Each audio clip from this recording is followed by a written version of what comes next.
Salut tout le monde, j'espère que vous allez bien. Je vous reprends pour les notes de cours à partir de la page 22. La page 22 elle-même, c'est pas la plus importante, ça fait juste parler de comment est-ce qu'on serait capable de mesurer la pression absolue, c'est-à-dire vraiment la pression atmosphérique, mais nous, en général, c'est plus la pression relative qu'on va vouloir mesurer en allothérapie. Autrement dit, quand on fait des diagnostics d'un patient, quand on veut voir ses pressions respiratoires, tout ça, on veut savoir quelle pression il est capable de fournir ou quelle pression il y a dans les poumons, ou quelle pression représente la résistance des voies aériennes, mais tout ça par rapport à la pression atmosphérique ambiante, c'est-à-dire, dans le fond, ça représente ce que lui il est capable de contribuer à la pression atmosphérique. Mais ici, pour vous dire, il y a une façon de mesurer la pression absolue avec le tube de Torricelli qu'on appelle. Lui, historiquement, il avait fait cette expérience-là avec du mercure, parce qu'avec de l'eau est pas assez dense, ça prend, vu que la pression de l'eau, c'est 1034 cm d'eau, ce qui correspond à 10,34 mètres, ça prendrait une colonne d'eau de 10,34 mètres pour être capable de mesurer la pression atmosphérique. Mais vu que le mercure est extrêmement pesant, ça nous prend une hauteur beaucoup moins grande. Fait que la façon de le faire, c'est de prendre un tube, le remplir de mercure, virer le tube de bord en le maintenant comme bouché avec le pouce, le tremper dans un bac de mercure, fait qu'à ce moment-là, la colonne va baisser, mais en haut, en baissant, ça va être un vide total qu'il va avoir en haut. Et à ce moment-là, vu que c'est un vide total, il n'y a pas de collision. C'est les collisions entre les atomes d'un gaz qui va créer, dans un gaz, là, qui va créer la pression. Donc, s'il n'y aura juste pas de pression. Fait que on se ramasse avec PO égale 0 et P bas qui est soumis à la pression atmosphérique parce que le bac ici, il est exposé à l'extérieur, mais lui, c'est directement PATM. Et donc, à ce moment-là, on a qu'on peut mesurer vraiment la pression absolue. Voici entre autres comment je vous fais le calcul en bas, si ça vous intéresse. Démontrer à partir d'un calcul hydrostatique, donc à partir de nos petites formules. Calcul hydrostatique, c'est P bas égale PO plus ρGH.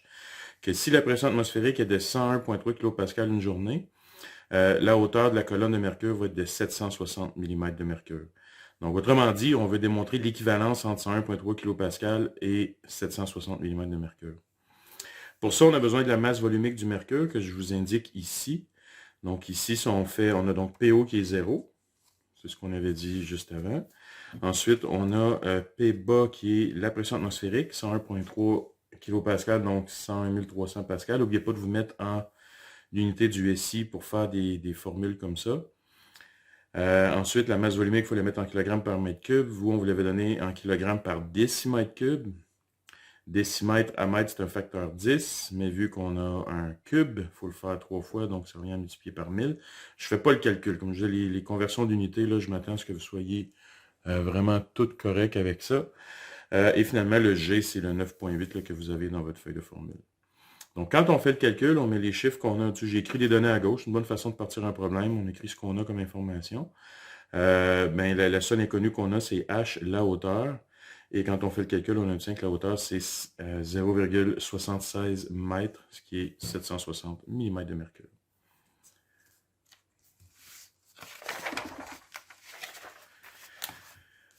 Page 23, c'est pour vous parler qu'une pression, dans le fond, de la façon qu'un siphon fonctionne, c'est pas vrai que quand on aspire quelque chose, on tire sur quelque chose. C'est juste qu'on permet à la pression atmosphérique d'agir. Donc ici, par exemple, c'est pour vous montrer, puis je pense que je vous dis, ouais, c'est un problème qui s'est présenté au Moyen-Âge, mais très rapidement, si on avait une pompe à siphon, c'est-à-dire une pompe qui essaie de faire le vide en haut pour aspirer un liquide, est-ce qu'on serait capable de lever une colonne d'eau de 20 mètres? Je vous fais le calcul ici en disant, ben, on va trouver P bas, on va trouver la pression qu'on a besoin au bas qui correspond à la pression atmosphérique qui pousse le liquide à monter dans le tuyau si on enlève la pression en haut. En trouvant P bas, on arrive à, puis je vous laisse regarder le calcul, là, c'est P bas égale PO plus ρGH, on obtient 196 kPa. Mais pourtant, nous, on sait que la pression atmosphérique, c'est autour de 101 kPa. Donc, forcément, on n'a pas assez de pression. La pression atmosphérique sur Terre n'est pas assez grande pour soulever un liquide de 20 mètres. Et donc, on ne serait pas capable de faire ça ici avec cette technique-là. Il faut prendre une pompe qui pousse, ou encore créer des paliers, donc lever par exemple de 5 mètres à la fois pour être capable de monter graduellement le liquide.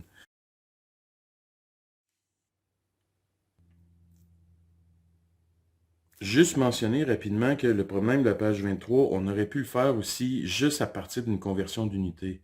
C'était bien pour pratiquer notre formule, là, mais une autre façon de le faire, ça aurait juste été de convertir.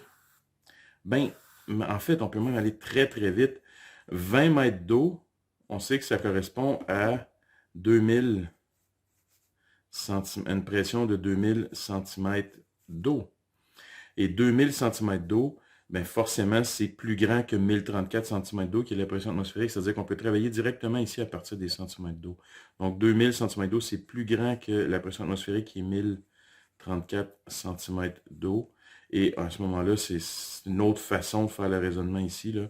Je l'ai juste écrit l'inégalité de l'autre côté. Ici, on aurait pu écrire que 1034 cm d'eau est plus petit que 2000 cm d'eau, pour l'écrire de la même façon que ça. Mais je l'ai juste écrit dans l'autre sens en disant que la pression, le 2000 cm d'eau nécessaire pour être capable de lever l'eau, parce que c'est 20 mètres qui correspond à 2000 cm, mais c'est plus grand que la pression atmosphérique, donc on n'est juste pas capable de le faire. Donc si on regarde le problème au bas de la page 23, on peut le faire avec encore le calcul hydrostatique, mais si vous permettez, je vais juste faire la conversion de 600 pascal en cent. Pour vous dire que c'est une autre approche, je vais convertir 600 pascal en centimètres d'eau. Mais ici, je triche en passant parce que c'est pas vrai que sur Mars, la gravité est 9,8 exactement, là, mais on va supposer que c'est un problème pour s'amuser. Donc, le 600 pascal, si on le convertit, si je fais, je vais faire un produit croisé, j'ai 600 pascal correspond à combien de centimètres d'eau? Sachant que 101 300 pascal, c'est 1034 cm d'eau. Bien, à ce moment-là, je suis capable de faire le produit croisé. Je vous fais ça, ce ne sera pas long. Et ça donne 6,1 cm. Donc, c'est une pression, c'est bizarre, 6,1 cm d'eau. C'est une pression, c'est sûr qu'en faisant le calcul comme ça, on a converti une pression, mais en bout de ligne, on sait que une pression en centimètres d'eau, ça correspond à la hauteur d'une colonne d'eau qu'on est capable de donner l'écart de 2 entre le P haut et le P bas. Donc le 6,1 cm d'eau, ça veut dire qu'on serait capable de, si on siphonne dans la paille, on est juste capable de le lever de 6,1 cm, ce qui est vraiment pas beaucoup. 6,1 cm, c'est à peu près la distance entre ces lignes-là ici. Même un petit peu plus petit, je pense que les lignes sont proches d'1 cm chaque. Fait que non, c'est à peu près ça. Donc, autrement dit, à moins que les martiens soient bien petits, là, nous autres, en tout cas, si on allait sur Mars, on ne serait pas capable. C'est-à-dire qu'on aurait beau tirer dans la paille le plus qu'on peut, le liquide monterait de 6,1 cm, ce serait fini. Là. Donc ça, c'est un calcul juste sachant que centimètre d'eau, l'unité de pression centimètre d'eau correspond à la hauteur d'une colonne en centimètres d'eau. Directement, c'est exactement ça, ben, on peut sauver des calculs de temps en temps. Mais c'est sûr que si on travaille avec du mercure, aussi ici, je vous avais donné une gravité de Mars. Je vous ai dit, la gravité sur Mars est de, je ne sais pas c'est quoi la valeur, mais mettons 2,8 au lieu de 9,8. Mais vous auriez eu à faire le calcul avec la formule au complet, P bas égale PO plus ρGH, parce que là, les paramètres changent. Donc, on peut plus se servir de notre 1034. Bon, tout ça, c'était pour parler des pressions absolues un peu, de qu'est-ce que ça veut dire siphonner, qu'est-ce que ça veut dire une pression négative, à savoir que c'est juste qu'on permet à la pression atmosphérique de travailler pour nous. Une pression absolue, disons, une pression atmosphérique peut-elle être négative? La réponse, c'est non. Une pression pousse toujours. Mais une pression relative, elle peut être négative. Ça veut simplement dire que c'est une pression qui est plus petite que la pression de référence, la pression atmosphérique, ce qui correspond à une succion, une aspiration, ou une pression plus bas qui réussit aussi à coller des choses, là, tu sais. Comme on va en parler un peu plus tard, si on pense à l'espace pleural, l'espace pleural arrive à coller le poumon à la paroi, à la cage thoracique par une pression négative, mais en fait, il n'y a aucune colle, là. Ce qui se passe, c'est qu'en ayant une pression basse dans l'espace pleural, on permet à la pression atmosphérique de pousser les parois pulmonaires pour qu'ils viennent se coller partout autour de la cage thoracique. Donc, au bas de la page, ici, pour vous dire que quand on a une colonne d'eau, puis en passant que la colonne d'eau soit courbée, pas courbée, c'est pas grave, vous vous intéressez à... Tu sais, on aurait pu faire ce même montage-là aurait pu être dessiné comme ça, là. On aurait pu faire ça, ça, et ici, juste mettre un peu comme l'affaire de Torricelli, là, de tantôt. Ça aurait pu être ça ici, ça aurait été le niveau du bas, et ça aurait été le niveau du haut. Les niveaux sont les mêmes. Fait que même s'il n'y a pas de coude, c'est pas grave. Autant que vous avez coude, pas coude, on a un niveau en haut, un niveau en bas. Quand il y a un côté qui est ouvert, donc ici il y a un côté, c'est ce côté-là qui devient égal à la pression atmosphérique. Et quand on travaille en pression relative, ce côté-là devient 0. La pression atmosphérique est égale à 0 si on travaille en pression relative. Puis généralement, ces baromètres-là, c'est pour travailler en pression relative. Donc ici, on vous demande c'est quoi la pression de ce point-là par rapport à ce point-là. Mais ici, pour vous montrer comment, à cette heure, on travaille rapidement avec ces choses-là, -là, c'est-à-dire, c'est en millimètres, fait qu'il faut juste enlever les zéros. Donc ici, on est à 3,5. Ici, on est à 6. Il y a un écart de 2,5 cm. Mais ce côté-là est plus haut, donc ça a été aspiré par rapport à notre pression de référence. Donc, vu que c'est une aspiration, ça veut dire une pression négative. Et l'écart des deux niveaux d'eau, c'est 2,5 cm. Donc, la pression indiquée par ce baromètre en coude-là, c'est moins 2,5 cm d'eau. Ah oui, puis peu importe si c'est un grand coude, autrement dit, si le coude était comme ça, puis il y avait plus d'eau, ça change absolument rien. Excusez, mon dessin n'est pas très joli, là, mais vous comprenez ce que je veux dire, dans le sens où ici, les pressions sont juste partout pareilles, mais on s'en fout là, que ça aille en bas, que ça descende. Ce qui est important, c'est vraiment l'écart entre les deux niveaux, puis la référence est mise où on est exposé à l'extérieur. Si notre niveau d'eau est plus haut, ça correspond à une pression négative parce que c'est une aspiration. Si le niveau ici avait été plus bas, ça veut dire que le patient aurait soufflé. Donc, à ce moment-là, ça aurait été associé à une pression positive par rapport au niveau de référence qui, lui, c'est le 0. Pourquoi 0? Parce que c'est la pression atmosphérique. Puis quand on travaille en pression relative, la pression atmosphérique, c'est 0. La référence.